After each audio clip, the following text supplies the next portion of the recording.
Hello everyone, আসসালামু আলাইকুম। কেমন আছেন সবাই? আমি তো আলহামদুলিল্লাহ ভালো আছি। তো শুরুতেই যে ঘটনাটা দেখলেন সেটা খুবই মর্মান্তিক। সেটা হচ্ছে আমার বোনের মেয়েটার পাটা কেটে গিয়েছে। তো আমার ভিডিওর কোয়ালিটি দেখে হয়তো বুঝতে পারতেছেন যে ভিডিওটা আসলে এত দ্রুত হয়তো আমার আগের ভিডিওতে দেখবেন এত দ্রুত কেউ করে না। এখন কি করব, মানে দেখা গেছে মনটাই খারাপ হয়ে গেছে। এখন ভিডিওটা দেখলেই বুঝবেন যে অত একটা ক্লিয়ার না ভিডিও, মানে অনেক দ্রুত করা হয়েছে। তো যাই হোক, ওর জন্য দোয়া করবেন।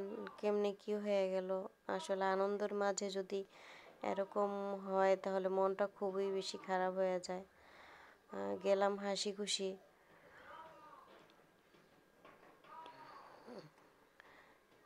এখন মেয়েটার জন্য সবাই দোয়া করবেন। তো ওকে আমরা ফার্মেসিতে নিয়ে গিয়েছিলাম,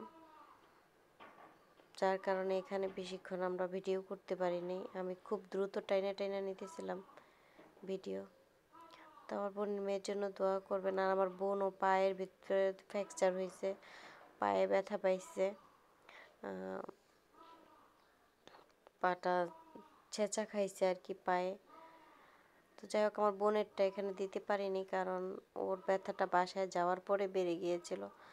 আর ওই বোনের মেয়েরটাকে এখানে কেটে গিয়েছিল, তাই দেখাতে পেরেছি। আর বোনেরটা তো মানে ছেঁচা ব্যথা, ওইটা বাসায় যে বেড়ে গিয়েছিল।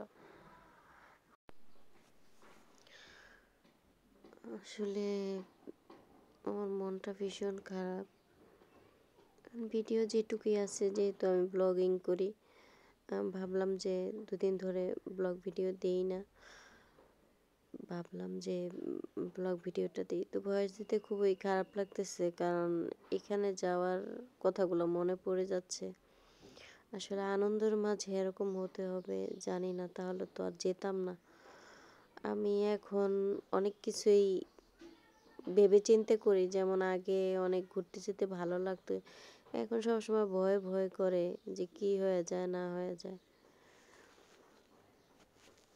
আসলে অনেক সময় ইচ্ছা না থাকলেও বাচ্চাদের কারণে যেতে হয়, কারণ বাচ্চারা খুব বায়না করে। আমার যেতে মন চেয়েছিল, কিন্তু পরে আবার যেতে মন চায় নাই, কিন্তু বাচ্চারা খুব কান্না করতেছিল।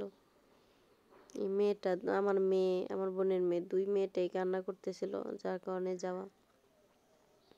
আর আমার উদ্দেশ্য ছিল, যেহেতু আমি ব্লগিং করি, একটু ব্লগ ভিডিও করব, অনেক মজা করব। আসলে আমরা কোনো পাশটাই ভালো করে ওরকম ভিডিও করতেই পারি নাই, কারণ এরকম একটা ঘটনা ঘটে গেছে, আমরা শ্যুট করতে পারি নাই ওরকমভাবে। আর ওরা তো আর ব্লগিং করে না, মানে আমার ভিডিও তো আমারই করতে হবে। তো যেখানে আমার মন মানসিকতা খারাপ সেখানে ক্যামেরা তো আর হাতে ওঠে না। এই যে দেখেন না, অনেক সুন্দর সুন্দর জায়গা ছিল, সেখানে আমি ক্যামেরা ধরে আছি, মানে ভিডিও দেখেই বুঝতে পারতেছেন যে ওরকম ভিডিওটা ওরকমভাবে করতে পারিনি।